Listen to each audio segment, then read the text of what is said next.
Aveva mai visti prezzi così? No, prezzi così no. Aveva toccato 2 o 3 anni fa un prezzo altino, quest'anno è record. Meno male che ho preso la macchina GPL e mi sono salvato. Andiamo a riempire la bottiglia con quelle che sono le cifre, quelle famose monete che non 60 centesimi di materia prima, più 22 di costi di distribuzione, più 4 centesimi al litro che vanno al gestore, 98 sono accise, più 20 centesimi di IVA.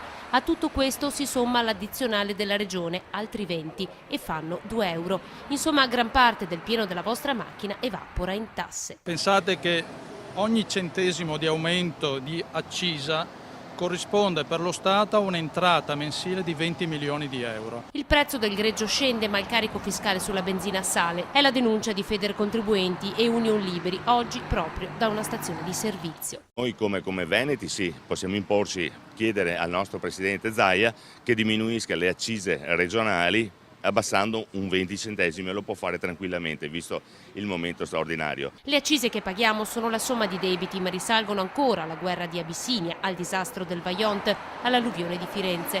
Addirittura, secondo Federcontribuenti, la Regione Veneto aveva promesso uno sconto di 10 centesimi qualora fosse stato realizzato il gassificatore alla centrale di Porto Tolle, ma nulla è stato fatto. Cercheremo adesso, se ci aiuta qualche parlamentare, di presentare una mozione, anzi una proposta di legge su un taglio netto della tassazione sui carburanti e spostata comunque nei beni di lusso.